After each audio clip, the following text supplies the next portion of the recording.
be launching a tasty pastry. It's a low-carb Pop-Tart. It's got 3 to 4 grams of net carbs, and we love this show. This is our best place to be in LA.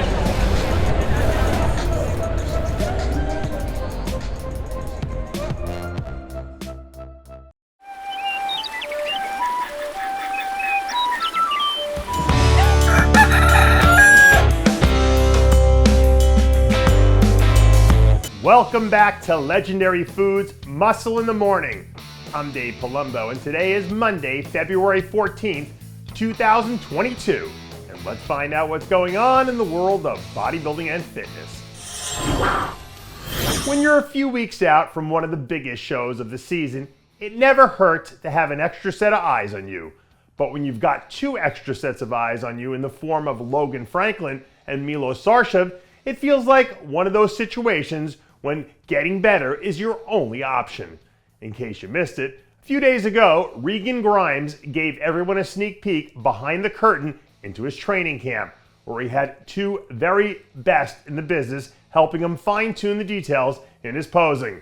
One of the really fascinating things about Regan during this prep is the way that he's been pulling in all sorts of people to help him along in the process.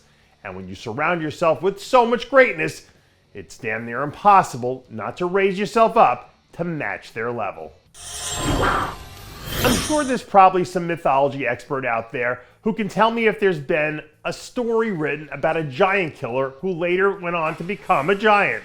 But until then, we probably have to just sit back and watch Shawn Clarida work his way through the off-season, because he's got to be the biggest giant killer that we've ever seen in bodybuilding. According to reports, Shawn's already tipping the scales at almost 205 pounds now, which is the heaviest that he's ever been, if I'm not mistaken. Shawn is such an interesting case study in the 212 division because he's one of the only athletes in recent memory who's had the ability to keep pushing things in the size department without ever overgrowing the division. But here's the greatest part. Because he still has so much room before he hits the weight limit, he could potentially keep raising the bar for the next 4 or 5 years.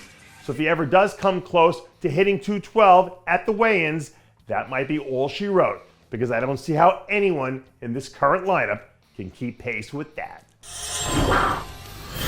If any of you ever look at analytics from your social media posts, websites, or YouTube channels, then you already understand that certain things generate more traffic than others, and can guarantee you that if someone could pull the meta tags on figure, it would tell you that Cyd Gillon has drawn more traffic to this division than any athlete in history. A few days ago, the reigning and defending 5-time Olympia champ put everyone on notice again when she posted the first training clip that we've seen from her in weeks, which doesn't feel like an accident considering the fact that we're only a few weeks away from her making her big return to the figure international stage. She was so dominant in her win at the Miss Olympia last year that it felt like it only widened the gap between her and everyone else. So if she gets out and does that again in Columbus, I think it only further cements the fact that she's the greatest to ever do it in this division.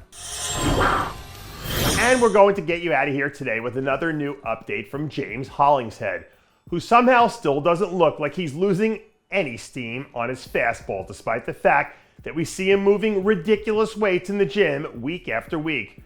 I know training like this isn't as popular now as it was back in the 90s, but watching James do stuff like this in the gym somewhere over there in England definitely gives bodybuilding fans a certain era of a throwback feeling to the old Dorian Yates blood and guts days. He's one of the few people we see now who still trains with that old school mentality, and it's obviously pushing all the right buttons because it landed him on the Olympia stage for the first time last year. So if he keeps plugging along and doing what he does, it feels like it's only a matter of time before he manages to push himself up into the top 10 conversations. And that does it for yet another edition of Muscle in the Morning. I'm Dave Palumbo, reminding you to always be true to your passions, and make sure to follow us on Facebook, Twitter, and Instagram.